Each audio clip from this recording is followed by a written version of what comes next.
Ordinary Angels review. Reacher's Alan Ritchson wields faith instead of giant fists. Nobody does scrappy and determined quite like Hilary Swank. Be it as a working mother who puts herself through law school in conviction, a journalist trying to bring the murders of indigenous women to light in Alaska daily, a teacher overcoming odds to demand a classroom in Freedom Writers, or a fighter in a boxing ring. In Million Dollar Baby, Swank has found her niche playing women who aren't afraid to break rules and tradition to do what's right. In Ordinary Angels, Swank takes on the role of Sharon Stevens, an alcoholic hairdresser who decides to dedicate her life to helping Ed Schmidt, Alan Ritchson, and his family after reading about their tragic story in the newspaper. It's a familiar character that's right within her wheelhouse. Sadly, it and the entire movie ends up feeling much too familiar. It's more a conglomeration of other films. There's more than a little miracles from heaven here, and something new and original. We start our story at the hospital where Ed's wife, Theresa, Amy Acker, is giving birth to their daughter Michelle, Emily Mitchell. The two are clearly in love, with humor and their faith at the center of their marriage. We then fast forward a few years to them at the hospital again. Although for a different, much less joyful reason, this time Theresa is dying from Wegener's disease.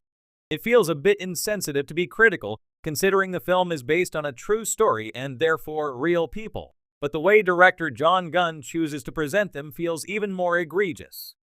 The choice to open with the dual hospital scenes is immediately emotionally manipulative, a warning to the audience that this film is going to pull every trick in the book to try and make you cry over the next 2 hours. What's more, this script reduces Theresa to a plot device. We only see her giving birth and dying, with her personality thin and one-dimensional, and references to her after her death are just as vague. Instead of feeling like a fully fleshed-out person, Theresa is presented as a necessary narrative sacrifice, so Ed can go on a painful journey. It doesn't sit right. In addition to grieving his wife and trying to be a single father to Michelle and his older daughter, Ashley Skywalker Hughes, Ed is struggling with ever-increasing medical bills. If his wife's death wasn't tragic enough, Michelle is also gravely ill and in dire need of a liver transplant. Ed's mother, Barbara, Nancy Travis, helps out where she can, but Ed still feels alone. Enter Sharon Stevens. We first meet her under very different circumstances, as she's throwing back drinks at a bar and dancing on tables. She seems carefree and fun-loving, but her friend Rose, Tamala Renee Jones, frustratingly relegated to the token black best friend trope, is concerned about her, forcing her to go to an AA meeting. Though Sharon resists, a speech about finding purpose clicks with her while there. She takes this advice immediately, reading a newspaper article about Michelle's condition and spontaneously showing up at Theresa's funeral, introducing herself to Ed and his daughters. She quickly becomes enmeshed in their lives, from helping gather money for Michelle's treatment to stepping in to babysit when Barbara injures herself. This all culminates in one stressful, snowy day when Sharon, Rose, and the entire town must band together to get Michelle to the hospital in time to receive an available liver. From calling in favors for planes and helicopters to quick problem solving when the weather throws even more obstacles at them, the community banding together is undoubtedly inspiring. But the impact fizzles considering how long it drags on, with this final challenge taking half an hour to get through a quarter of the entire movie. That's time that would have been better spent developing its characters beyond their cliches and oversimplified motivations. Alan Ritchson, best known for his towering presence and thunderous fists as Jack Reacher in Reacher, takes a drastically different turn in Ordinary Angels. In this inspirational drama, Ritchson swaps his hard-hitting vigilante persona for the role of a determined, faith-filled man on a mission to save a family in crisis. Directed by John Gunn, The Case for Christ, Ordinary Angels offers a heartwarming, faith-driven story about the power of community, hope, and perseverance.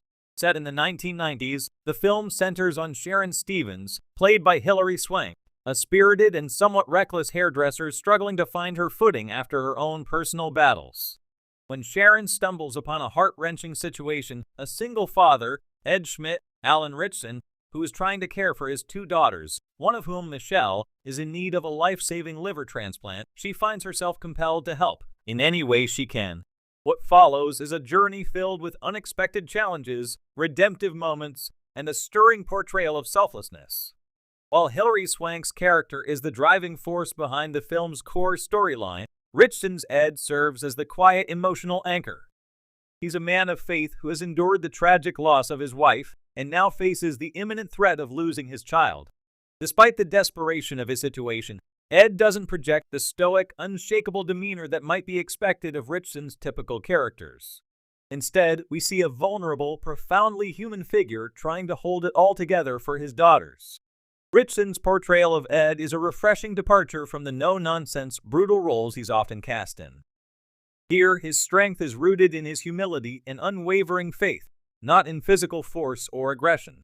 His performance reveals a man who's been shaped by grief, but chooses to lean on hope, embodying the film's overarching themes of resilience and belief in something greater than oneself. In this sense, Ed's character is a reminder that real strength doesn't always come in the form of action hero brawn. Sometimes it's found in the quiet moments of prayer, perseverance, and trust in others. What stands out about Ordinary Angels is its deeply relatable narrative. This isn't a film filled with fantastical miracles or over-the-top displays of divine intervention. Instead, it's about the small, everyday acts of kindness that can make a significant difference in someone's life. Sharon, though flawed and seemingly ill-equipped to help, finds her purpose in rallying the local community to raise funds for Michelle's surgery, while Ed's faith in people is tested but ultimately rewarded. The story is grounded in real-life events, making its message feel all the more powerful. Hilary Swank's performance as Sharon adds layers of complexity to a character who could have easily been portrayed as a simple do-gooder. Sharon is messy, impulsive, and at times her motivations seem as much about her own need for redemption as they are about helping Ed's family. Yet Swank plays her with such raw authenticity that we root for her, flaws and all. Her chemistry with Ritchson is one of the film's highlights, balancing his calm, composed energy with her frenetic determination. Together, they bring a sense of authenticity to the central relationship that forms the emotional backbone of the movie. The film's direction by John Gunn is understated yet effective. Gunn doesn't rely on melodrama or heavy-handed preaching to get his message across. Instead, he lets the characters and their actions speak for themselves, allowing the audience to connect with the story on a personal level. The cinematography, while not groundbreaking, serves the narrative well, capturing the stark beauty of the small-town setting and the warmth of the community that Sharon and Ed come to depend on. Where Ordinary Angels truly excels is in its portrayal of faith, not as a miraculous cure-all, but as a sustaining force that helps people get through the toughest times. This isn't a film that shies away from the reality of suffering or the uncertainty of life. Instead, it embraces the messiness of human existence and highlights the importance of leaning on others in times of crisis. Sharon's journey from a self-centered, directionless woman to someone who finds meaning through helping others is a testament to the transformative power of empathy and action. In contrast to the typical faith-based film, Ordinary Angels doesn't feel preachy or forced. It's a story about ordinary people doing extraordinary things when they come together in love and solidarity. Ritchson's Ed isn't a superhero, he's a man of quiet faith who simply wants to protect his family. And Sharon isn't an angel, at least not in the traditional sense.